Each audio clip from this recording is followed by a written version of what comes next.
Welcome to the Speaking of Women's Health podcast.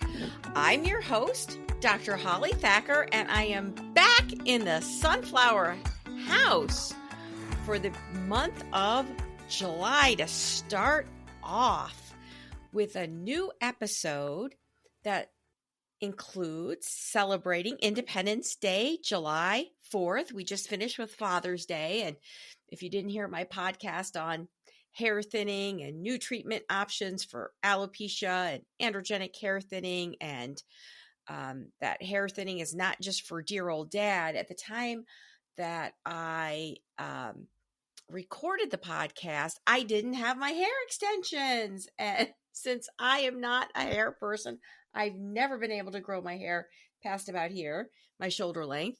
I got extensions, not the permanent ones. Like several people I know, I don't have the time or the patience to do it.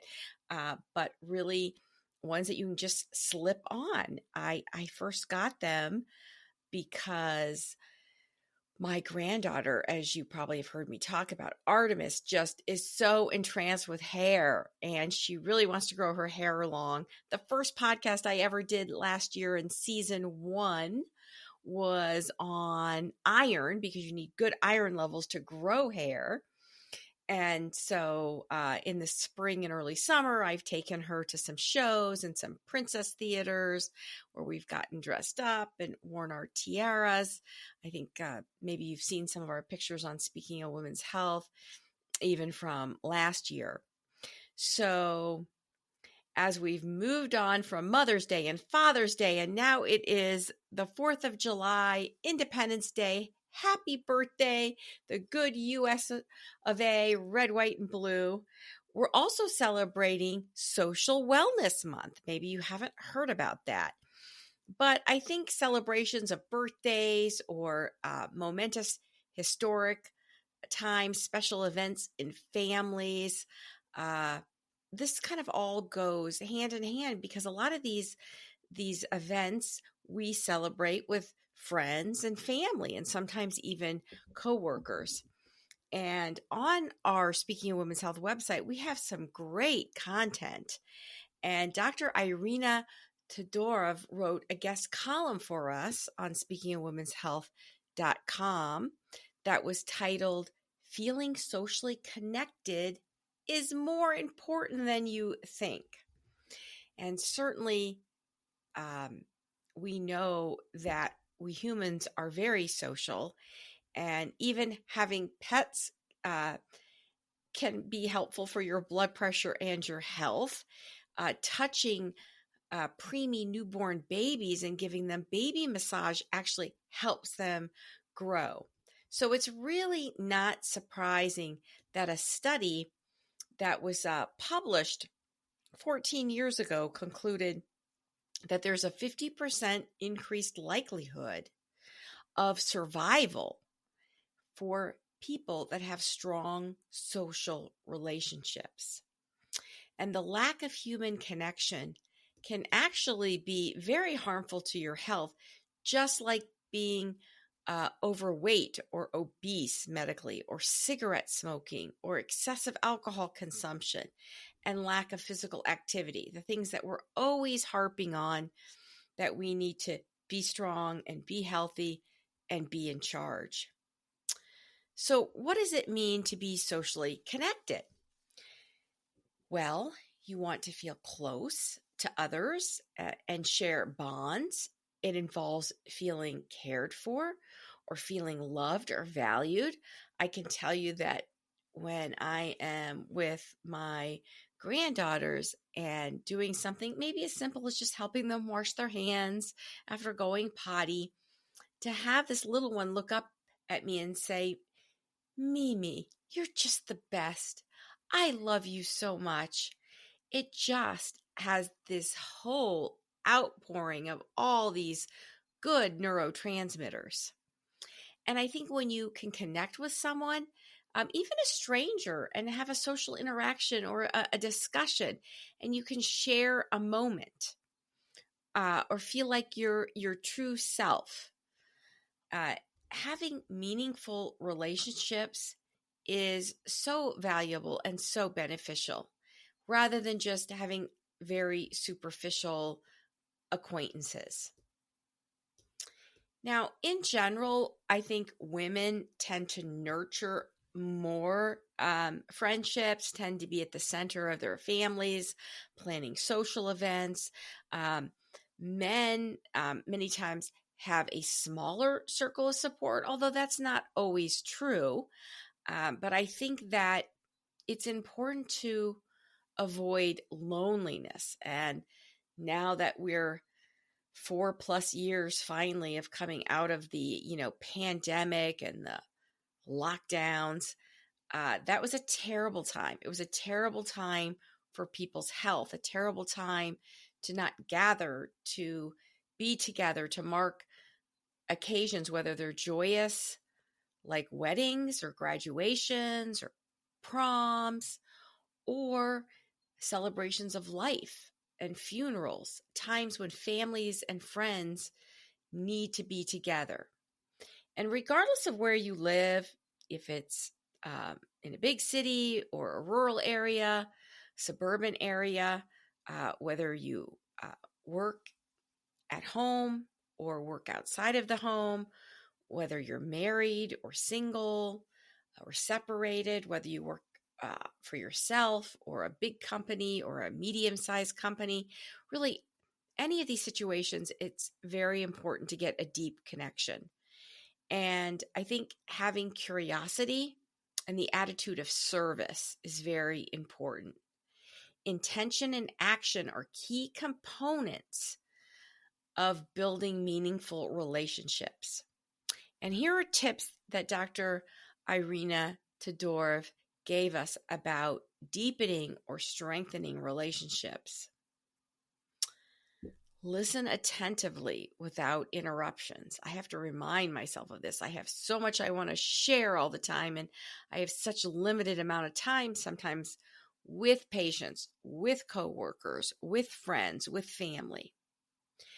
And being fully present at the time of the conversation, like not trying to multitask like we women frequently do, answering emails, checking phone messages, listening to a podcast while still trying to have a conversation with someone. So right now you can put this podcast on pause if there's someone or something that needs your attention. That's the great thing about podcasts, right? You can stop, start, speed up, read the show notes, go back and listen.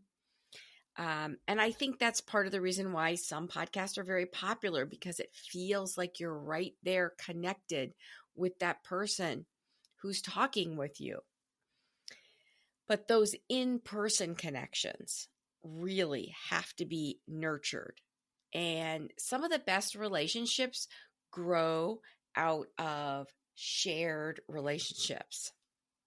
So challenge yourself to try some new activities, maybe taking a cooking class, joining an interest group, going to a book club at your local library, organizing some community event, or doing something at your place of worship, signing up for physical activities like a dance class or group exercise or hiking. And I think to diversify the group of people you meet on a regular basis can be important, to not only associate with people like yourself or similar age or similar interests. Having a wide variety of exposures to people with different perspectives and different backgrounds, different ages. I think the older one gets, the more you have to develop some younger friendships. One of the reasons I enjoy golf so much is you can do it with a wide variety of skill levels and age ranges and both sexes. In fact, one of my friends who you have met on an earlier podcast in season 1, attorney Eva Saulnier, I met on the golf course. And I remember introducing her to my older sons who also like to golf. And I said, oh, this is my new friend, Ava. And my middle son, Emerson's like, she can't be your friend, mother. She's a millennial. She is too young to be your friend. And I have always had friendships of a variety of ages. And I think the older one gets, and the more socially adept one gets, the more likely this is to be successful. Some people like to volunteer for a cause that they believe in. In a 4-year study, participants who volunteered 100 or more hours per year versus 0 hours per year had a reduced risk of mortality, i.e., longer lifespan. And being in the anti-aging field, I'm always looking to improve both the quality and the length of life. And I encouraged all of my children, even during their busy high school years with school and sports and commitments, to volunteer. And my husband and I were particularly proud when they won awards for, guess what, more than 100 hours of volunteer work. And it's important to note that people that volunteer and show gratitude have higher scores for physical activity, positive affect, optimism, and a purpose in life, and much lower scores of depression, hopelessness, loneliness, and physical function limitations. Our guest podcaster, Sylvia Morrison, who you've heard from on tips to get your medical appointments, to tips to planning for and enjoying your retirement, to staying physically and mentally active, has always volunteered. Even when she was a busy mother and working full-time, she still volunteered. She volunteers regularly in her retirement. You've heard from Nurse Lily, who is retired, and we've had her on the podcast talking about retirement. She also has been a volunteer person and has done things to help people out and her family and her friends to keep pursuing that feeling of participation and love and value. Using technology for your advantage, not disadvantage. This is something I think we need to actively teach people at all ages. So don't allow physical distance to prevent you from keeping up meaningful connections that you already have. And so here are some ways that Dr. Irina Todorov has connected with family and friends who live all over the world. She uses video platforms like Skype and FaceTime or WhatsApp. You can have dinner together with a topic discussion. I remember setting up Zoom meetings with girlfriends around the country to share information during the pandemic about the latest medical advances and to socialize and even have Zoom happy hours. Now, I think in person is much better. And one of the things that my husband muses about that he thinks that was really bad about the pandemic is people got so used to being remote and using technology that a lot of the business networking and social community engagement has dropped off. So some other activities is, planning time to cook or bake with a family member or friend, including relatives and neighbors and maybe other people who don't have as much opportunity to socialize to come to different events like your 4th of July celebration or a birthday party or some other time of celebration. Socializing, playing cards, chess, my middle son Emerson's favorite game, chess, even simple checkers or playing Uno with some of the neighborhood children, helping to volunteer at school or with task or homework. That's one of the things that our guest podcaster Sylvia does. She helps in Florida volunteer and help out with reading with 3rd graders. She volunteers for the Sight Center, and she does mentoring, free mentoring to young people looking to launch or change careers or obtain a new position. So as you're starting to make your plans for celebrating America's birthday, Independence Day, and you gather with friends and family and perhaps neighbors, celebrating our nation's independence with fun, food, and we'll go over some fun recipes too, and perhaps some sparklers or fireworks. Think about the importance of maintaining these social connections. And so even though some of the cookouts for holidays tend to lean a little bit more on the less healthy side, we still like to try to emphasize making the most nutritious and eye-appealing food as possible with a little bit of a healthy kick. And with just a few slight adjustments, you can have a very healthy and very delicious picnic or barbecue. And you are listening to the Speaking of Women's Health podcast with your host, Dr. Holly Thacker, the executive director of Speaking of Women's Health. And we are talking all things Independence Day, July 4th, summer fun, and the month that celebrates and focuses on social connections and social wellness month, because our ability to be social and to care about others and interact with others and share experiences and activities and emotions with others really does improve our physical health and our longevity. So planning ahead is always important. If you're going to host a get-together, it's a good idea to put together that menu. And it doesn't have to be formal, but trying to pay attention to maybe using some red, white, and blue fruits, vegetables, making sure you've got good protein, lean meats, whole grains, avoiding the seed oils and gratuitous sugar is so important. And we do have a lot of fun, wonderful, and healthy recipes on speakingofwomenshealth.com. Red velvet berry trifle. With just a few little mixes, you can make a stupendous trifle layered red velvet cake with some pudding and berries and whipped topping to make a great dessert. And this recipe comes from Holly Clegg's Trim and Terrific, Eating Well to Fight Arthritis cookbook.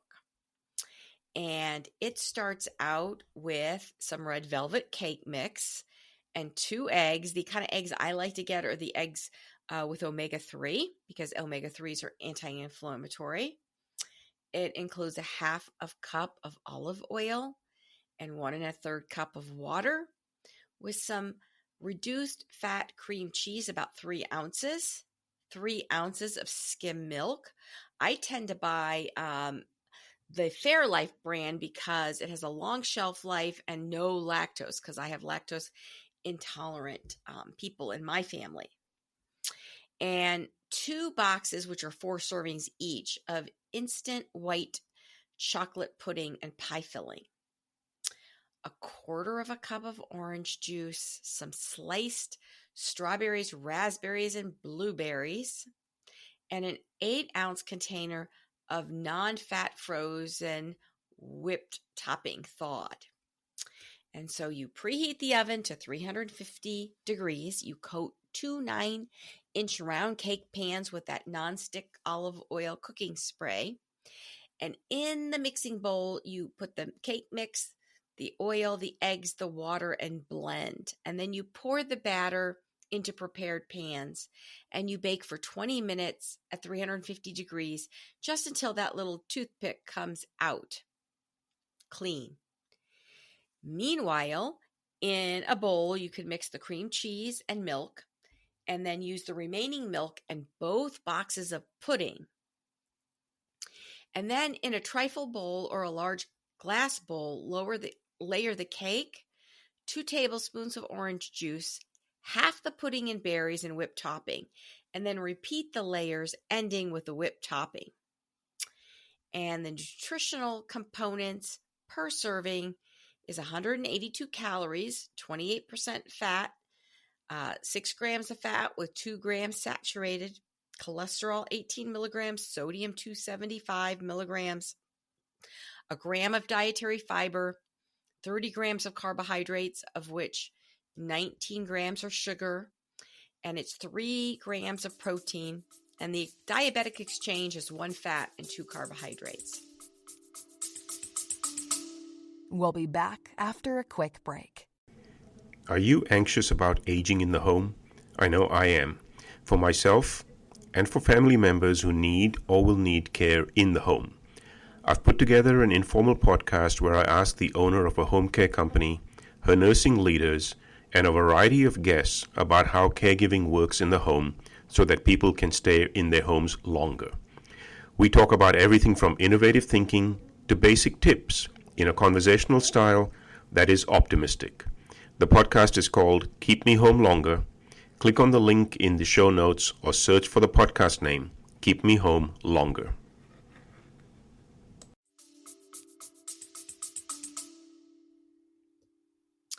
The next recipe that you might want to consider for your Independence Day celebration is grilled kebabs, because what is the 4th of July without a backyard grill? And what's better than healthy kebabs? With vegetables fresh from your market or your own garden, you can have fun substituting mango and pineapple and tomatoes. You can try pork or lamb or even chicken or any of your favorite meats. I particularly like the grass-fed tenderloin, beef tenderloin, or grilling steaks. And they tend to be a little bit thinner, so I think they're easier to cut. I like to use all sorts of colorful vegetables, and I like to make my own marinade, but you could do store-bought, but I would try to recommend avoiding those with seed oils. Cooking spray. I think red onions are very colorful and healthy. My husband loves mushrooms, and mushrooms are very healthy for you. But somehow they just are too slippery in my mouth, and they're a fungus among us. So I tend to still include them, and they're easy enough to just take away from the side. I do like truffles, though. Brightly colored peppers, summer squash and zucchini are good things to grill, and using those grape, cherry, or yellow tomatoes. So part of the preparation is to cut the meat into 1 ounce chunks, cut the vegetables into large pieces, and then marinate your vegetables separate than the meat. And you soak your wooden skewers in water to keep them from burning. That's a very important tip. And you alternate your meat with your veggies, and you spray with some oil on the grill. And you grill until the meat is cooked thoroughly, rotating the position at least 1 time on the grill. If you're going to use those cherry tomatoes or grape tomatoes, just add those like a minute before the kebabs are finished cooking. And each recipe makes about 3 servings. And the nutritional analysis is about 268 calories, 28 grams of protein, and 15 grams of carbs, with 9 grams of fat. 3 are saturated. And the fat and cholesterol and calorie count does vary a bit depending on the cut of beef that you choose. But beef is very nutritional, high in protein, many minerals, zinc, and iron. So here are some fun variations on the traditional burger. And my favorite to do in July is the blueberry burger. We have a salmon burger recipe, because some of our readers and listeners avoid meat and still want a burger with salmon. And the blueberry burger recipe is from the late Florence Henderson, who shared it with our Speaking of Women's Health team many years ago when she was the National Honorary Chairperson and co-host of Lifetime Speaking of Women's Health. Both of these recipes are on our website, speakingofwomenshealth.com. If you don't have that bookmarked on your phone or your computer or iPad, please do that. And we also have another great recipe that I think is a lot of fun for the summer. It's a fresh corn salad. And it's really great with crunchy, cool cucumbers, Artemis's favorite, and ripe, juicy tomatoes, creamy avocado. Avocado is full of heart-healthy fat, and corn. And it's a nutrition-loaded side dish, and it's quite festive, and you can add it to any meal. Um, and the easy corn salad recipes can be a meal unto themselves, or you can use it as a condiment or as a salsa. The fresh corn salsa recipe comes from Holly Clegg's Guy's Guide to Eating Well cookbook, and it was one of her favorite summer easy corn salad recipes. And if you only eat corn on the cob and don't use it in recipes, you're missing out. There's nothing like fresh corn on the cob in the summer. And I think it's kind of not the 4th of July, at least for myself, if I'm not having a barbecue, corn on the cob, and some fresh watermelon.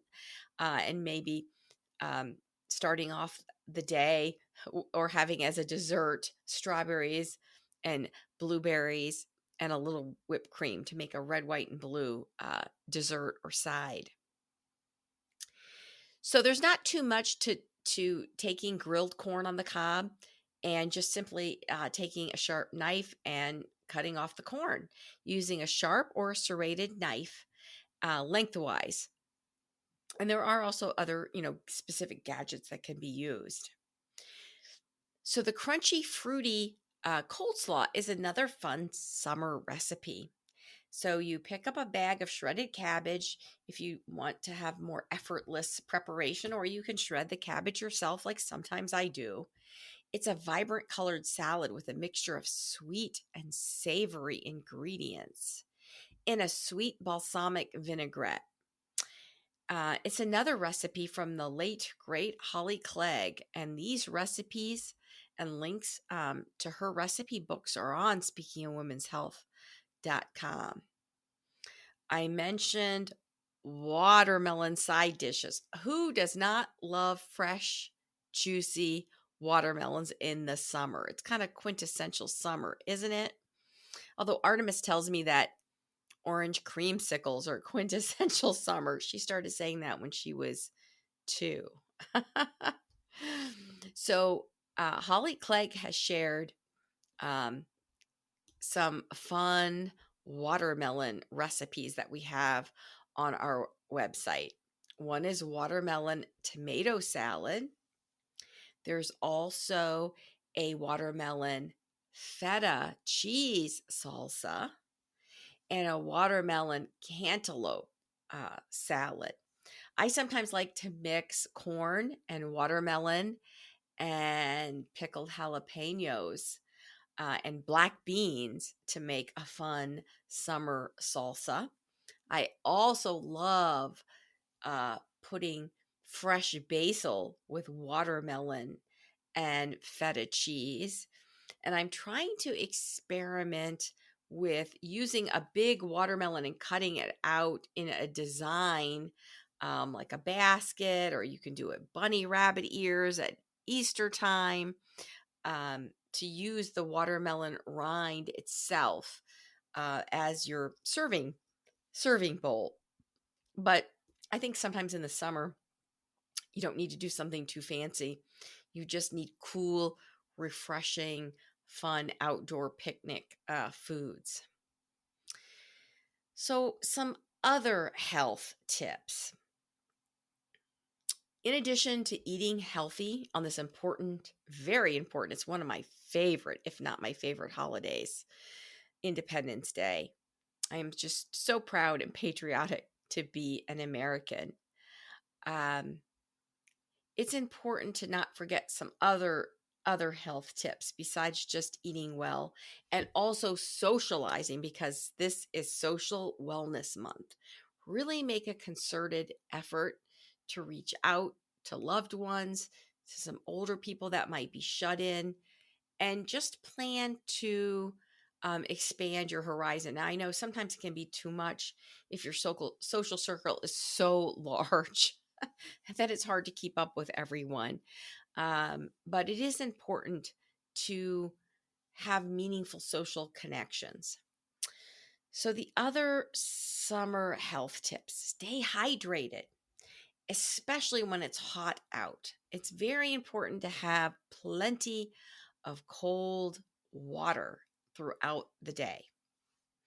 And if you end up squeezing in a workout before the festivities, you probably won't feel quite as guilty if you have a couple of extra fun taste of side dishes. And what I like to do is just get a little bit of a taste of what is out, particularly if you have potlucks or if everybody gets together for the summer holiday. I know our Center for Specialized Women's Health likes to get together and get all the kids and grandkids together and get to see our coworkers, significant others, and people can bring their dog to the park, and we get to kind of see that whole social connection. So I think trying just a little bit is a good thing. And if there's one dish that you really like, you can get the recipe. Maybe you might go back for seconds, but as I always say, try to wait about 20 minutes after eating to see if you're really hungry, and you can always bring some of it home. I usually bring little containers so that if someone really liked one of the dishes, they can take some of it home. They don't have to feel compelled to eat it there. And the same thing when going out to eat. You should always have a doggy bag, even if you don't have a dog. And those make great lunches for me the next day at work. But if you are going to exercise in the middle of the dog days of summer, you might have to change where you exercise and avoid the peak heat and humidity. And sometimes that heat makes us a little bit more sluggish, and you don't want to get lazy. You want to stick to your routine. The sun is particularly potent. If you haven't listened to my prior podcast on different sunscreens and blocking out the rays and wearing hats and umbrellas, swimming is so much fun. I just love to swim at the Shoreby Club that I'm a member of, which is right on the shores of beautiful Lake Erie. It's very important, though, to never swim alone and always be watchful of younger ones. And it's so important to start swimming lessons at a young age because, unfortunately, a not uncommon cause of tragic death in young ones is from drowning. Insect repellent, particularly at dusk and dawn when the bugs start biting. And it's better to spray your clothes rather than your skin if you're using permethrin. And there are some sprays that are appropriate for the younger children. And very importantly, on this 4th of July, let the experts handle the fireworks, because 75% of all firework-related injuries in the United States happen during the month around July 4th, according to the U.S. Consumer Product Safety Commission. So I hope you and your friends and your loved ones have a very exciting and fun Independence Day celebration. Thanks so much for joining me in the Sunflower House on this episode of Speaking of Women's Health. And if you have a question or a topic that you would like to hear, go to speakingofwomenshealth.com and complete our Contact Us form on the About link. And you just might hear your topic or question on the next episode. And share the podcast. If you don't already subscribe, hit that follow button so you don't miss a future episode. And you can listen to us wherever you listen to podcasts. You can see us and see the podcast on Rumble Channel and YouTube. And don't forget to give us a 5-star rating. Have a wonderful Independence Day and cherish the time you have with your friends and family. Remember, be strong, be healthy, and be in charge.